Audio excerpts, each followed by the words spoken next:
এই যে একটা ভাই বিদেশ আইছে ভাই, কত টাকা যাইছেন ভাই? 5 লাখ 5.5 লাখ টাকা। এই যে 5.5 লাখ টাকা দিয়ে ভাই বিদেশ আইছে।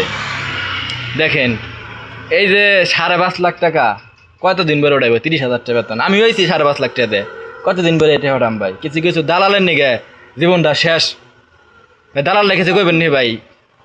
এই মাথা চুতারা রাখি রাখি আমি এরা মনে হয় যে আমরা যদি কোনো ক্ষমতা থাকতো এরারে কোন মতো বাসা নাই আমার এসব মনে করে যারা দালাল ভিডিও হ্যাঁ ভাই আইছে না হন। প্রত্যেকটা মানুষের মনে হয় জীবন শেষ করে দিতে এরা এই দালালেরা।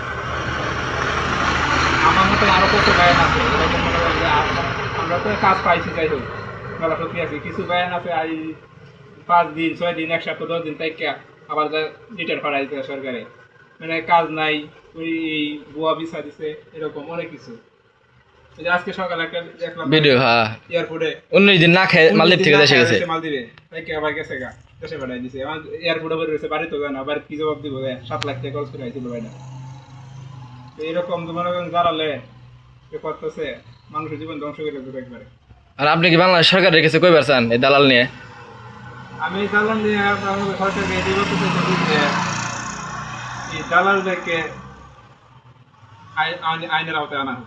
অবশ্যই আমরা জোর এটার জন্য আমরা প্রবাসীদের স্বপ্ন কি যে তাদের পরিবারকে শান্তিতে সুরক্ষিত রাখার জন্য দেশে আইয়ে সবাই আত্মীয় স্বজন বাপ মা সবকিছু ছেড়ে আইয়ে তারপরে মনে করেন টেয়ার লেগে আইয়ে অন্য যদি সেই দালালে এই 10 লাখ 20 লাখ 15 লাখ টাকা মানে সর্বনিম্ন মানে 5 লাখের নিচে আয় না, কমে 5 লাখ টাকা লাগে। বর্তমানে আমরা মালদ্বীপ আছি, এখন মালদ্বীপে আমরা আসলে কত টাকা লাগে যে আমরা আইসা বুঝতে পারছি, সর্বোচ্চ 2.5 লাখ টাকা লাগে।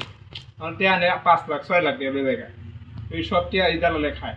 আমরা তো আইছিলে 5 লাখ টাকা নিয়েছে তো সমস্যা না, আমাদের কাজগুলো তো ঠিক মতো, বেতন তো ঠিক মতো দিব। বেতন তো ঠিক মতো দিব। এখন তো মনে করেন আমাদের যে লোক আনছে আমাদের ডলার কথা কইনা রুপিয়া দেয়। আর আচ্ছা এটা তো বাদ দিলাম, তারপরে মনে করেন যে কইছে কি যে ভাই তুমি এই দোকানে কাজ করবা, গাড়িয়া একদিন না দিন গাছে ওঠা লাগবে, আর প্রতিদিন নারকেল গাছ ওঠা লাগে আমার।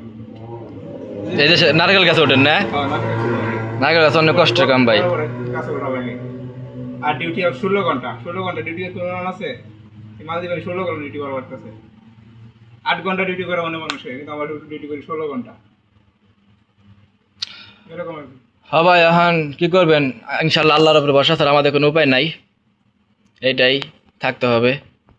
আর অবশ্যই আমরা বলবো যে দালালদের জন্য দেশের সরকার বাংলাদেশে যে নামধারী দালাল আছে তাদের জন্য অবশ্যই জানি এটা শাস্তিযোগ্য শাস্তি যেন আইনের আওতায় জানি আনা হয়, এটা জোরদারে আমরা দাবি জানাই।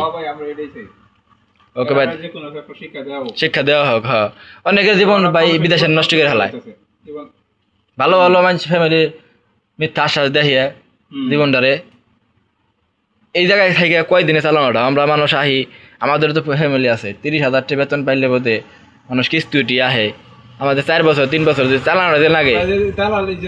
আমরা যেমন আইসি যে আমরা বাবা এরকম কিছু নাই যে আমরা কেট বেচে হয়েছি, আমরা তো মধ্যবিত্ত পরিবারের সন্তান। আমরা এই ব্যাংকের কিস্তি নিয়ে লোন তুলছি, এখান থেকে লোন তুলছি, সুদের উপর টাকা দিয়ে আসছি।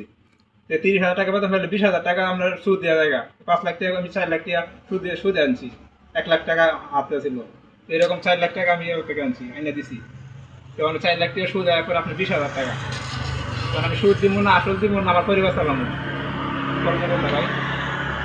না ভাই কিছু করার নাই, ইনশাল্লাহ আমাদের আল্লাহর উপর ভরসা ছাড়া কোনো উপায় নাই।